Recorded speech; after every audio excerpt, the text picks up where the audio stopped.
Hello friends. हम त्रिभुजों की गणना करना सीख रहे हैं और इसी कड़ी में मैं 11वां भाग लेकर के आया हूं। इससे पहले मैं 10 भाग डाल चुका हूं, आप उनको भी जा कर के देख सकते हैं। इस भाग में मैं 8 आकृतियां लेकर के आया हूं और इन 8 आकृतियों में हमने त्रिभुजों की गणना करनी है। तो ये हमारे पास पहली आकृति है। इसमें त्रिभुज कितने हैं इसको हम कैसे काउंट करेंगे। सबसे पहले हम काउंट करेंगे इसको, इस त्रिभुज को देखेंगे। इस त्रिभुज के अंदर एक ये लाइन खींची गई है, तो यहाँ से किसी भी त्रिभुज के अंदर इस प्रकार से एक लाइन खींची जाए तो 3 त्रिभुजों का निर्माण होता है। वो कौन कौन सी है? 1, 2 और ये पूरी बड़ी 3। ऐसे ही यहाँ पे त्रिभुज है, ऐसे ही यहाँ पे त्रिभुज है, तो 3 यहाँ, 3 यहाँ, 3 यहाँ, तो 9 त्रिभुज तो यहाँ से हो जाएंगे। उसके बाद इस कॉर्नर से यहाँ तक एक लाइन खींची गई है, तो इससे 2 त्रिभुजों का निर्माण होता है, एक पर तरफ एक इस तरफ। ऐसे यहाँ से 2 त्रिभुजों का निर्माण होगा, ऐसे यहाँ से 2 त्रिभुजों का निर्माण होगा, तो ऐसे करके 6 त्रिभुजों का निर्माण और हो जाएगा। और एक ये पूरा बड़ा, तो ये इसमें और ऐड हो जाएगा, तो 9 और 1 10 और 6 16। तो इसका सी ऑप्शन है, ये ट्रू हो जाएगा। इससे अगले आकृति में कितने त्रिभुज होंगे? ये बहुत ही सिंपल है, इसमें हम सीधा काउंट भी कर सकते हैं, बहुत ही आसान है। 1 2 3 4 और एक ये पूरा बड़ा 5, तो इसका बी ऑप्शन है, ये ट्रू हो जाएगा।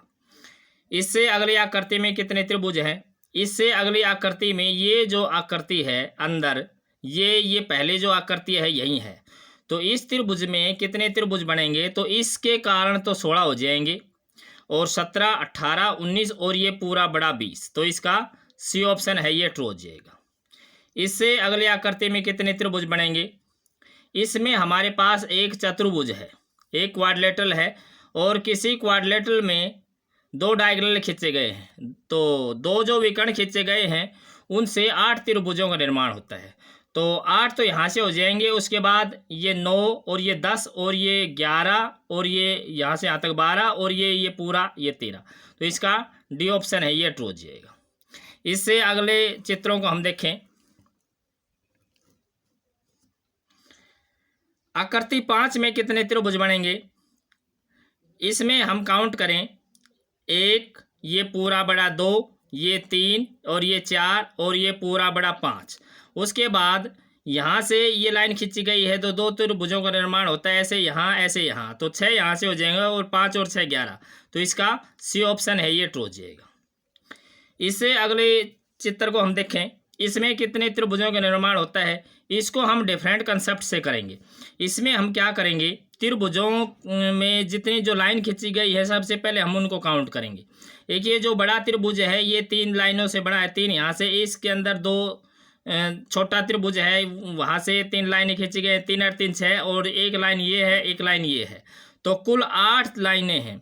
और त्रिभुज को बनने के लिए 3 लाइनों की जरूरत पड़ती है, तो कितने पॉसिबल त्रिभुज बन सकते हैं? यहाँ से 8 से 3, यानी कि 8 गुणा में 7 गुणा में 6 और बटे में 3 गुणा में 2 गुणा में 1, तो यहाँ से इसको ये 6 हो जाएगा, 6 से 6 कैंसिल, तो 7 8 56। तो यहाँ से कितने संभव त्रिभुज हैं? 56 संभव त्रिभुज हैं। अब हम यहाँ से देखें, इस पॉइंट से 3 लाइनें निकल रही हैं। जब किसी पॉइंट से जब तीनों लाइन एक ही पॉइंट पे आ जाए तो वो त्रिभुज नहीं बनाएंगी। तो ऐसे कितने पॉइंट हैं? 1, ऐसे 2, एक लाइन ये है, एक ये है, एक ये है, एक 2 पॉइंट, एक ऐसा, ये 3 पॉइंट, तो 3 पूर्ण त्रिभुज यहाँ से कम हो जाएंगे। उसके बाद ये जो पॉइंट है, ये बिंदु है, यहाँ से 4 लाइनें गुजर रही हैं, 1 2 3 4, ऐसे ही यहाँ से भी 4 लाइनें गुजर रही हैं। तो 4 लाइनों में से 3 को सेलेक्ट कैसे कर सकते हैं? 4C3 वे से हम इसको सेलेक्ट कर सकते हैं, और ये 4C1 ही हो जाता है, और ये कितना हो जाता है? 4 हो जाता है। तो 4 और 4 8, 8 यहाँ से कम हो जाएंगी। उसके बाद हम क्या देखें कि ये जो लाइन है और ये लाइन है, ये पैरेलल लाइन्स हैं, तो इन 2 लाइनों को ले लें, और इन 2 लाइन को लेने के बाद, क्योंकि त्रिभुज को बनाने के लिए 3 लाइनों की आवश्यकता पड़ती है, ये 2 लाइन पैरेलल है, तो इसके साथ कोई भी एक लाइन लेंगे, तो त्रिभुज नहीं बनाएंगे। तो ऐसे कितनी पॉसिबिलिटी हम ये देखें कि कुल जो लाइनें हैं वो 8 हैं, 2 ये पैरेलल लाइन्स होगी, तो बचे कितने 6। तो 6 में से एक एक को सेलेक्ट करें तो 6 तरीके होगी, तो इससे 6 तरीके हो गए। ऐसे ही ये लाइन इसके पैरेलल है, ऐसे ये लाइन इसके पैरेलल है, तो 6 × 18 और हो जाएंगे। तो 18 और इसमें से कम कर देंगे, तो 18 कम कर देंगे तो अब कितना आ गया। अब ये हम कैलकुलेट कर देते हैं। ये तो हमारे पास 56 और ये 8 और 3 11, 11 और 18 27।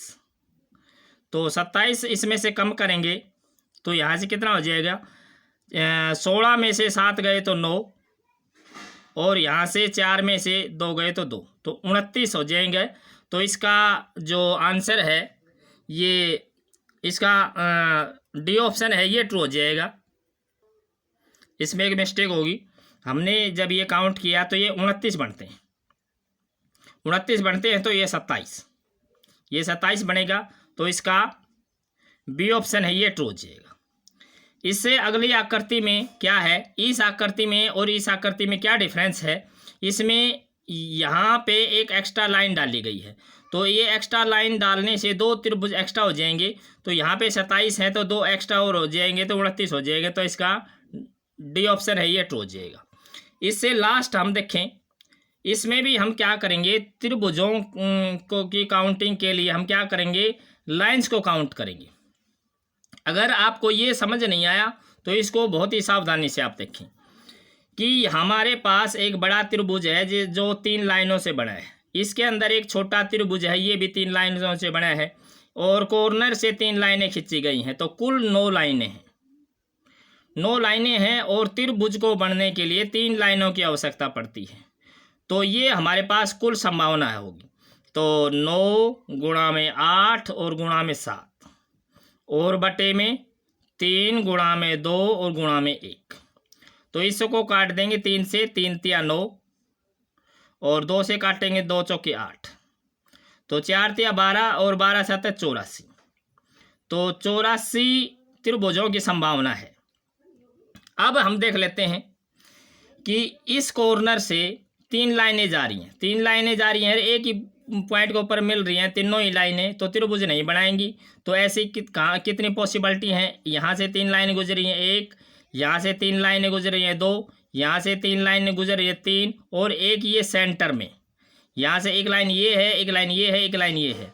तो ऐसे करके 4 त्रिभुज कम हो जाएंगे, तो ये कितने हो जाएंगे, 80 त्रिभुज। उसके बाद इस पॉइंट से कितने लाइन गुजर रही हैं, 1 2 3 4 लाइनें गुजर रही हैं। ऐसे यहाँ भी 4, ऐसे यहाँ भी 4। तो 4 में से 3 को सेलेक्ट करने के कितने तरीके हैं, 4 तरीके हमने अभी देखा था। तो 4 4 8 और 4 × 12, 12 और कम हो जाएंगे इसमें से, तो 80 में से और 12 कम हो जाएंगे तो 68, यहाँ 68 बचा है। उसके बाद ये लाइन है, इस लाइन के पैरेलल है। अगर इन दोनों लाइन को अगर ले लें एक साथ और फिर किसी तीसरी लाइन का सिलेक्शन कितने तरीके से किया जा सकता है, हमने ये देखना है। तो एक ये लाइन है, इस लाइन के पैरेलल है, ये लाइन इस लाइन के पैरेलल है, ये लाइन इस लाइन के पैरेलल है। जब एक पेयर लेते हम, जब मान लिया ये लाइन और ये लाइन ले ली, तो ये लाइन और ये लाइन ले ली, 2 लाइन ले ली, कुल लाइनें कितनी थी 9, 2 ले ली तो कितने तरीके बच गए, 7 तरीके बच गए। ऐसे ही 3 ट्रिपलेट है, एक ये भी है और एक ये है, तो 7 या 21, तो 21 त्रिभुज और कम हो जाएंगे। तो 68 में से 21 त्रिभुज और कम कर देंगे। तो 8 में से 1 गया तो 7 और 6 में से 2 गए तो 4। तो इसमें कुल कितने त्रिभुज बनेंगे, 47 त्रिभुज बनेंगे। तो इसका डी ऑप्शन है ये ट्रू हो जाएगा। अगर आपको मेरा वीडियो पसंद आया है तो इसको लाइक कर दीजिए और अपने दोस्तों में शेयर कर दीजिए। अगर आप मेरे चैनल पर नए हैं, मेरे चैनल को ज़रूर से सब्सक्राइब करें। यहाँ तक मेरा वीडियो देखने के लिए आपका बहुत बहुत धन्यवाद।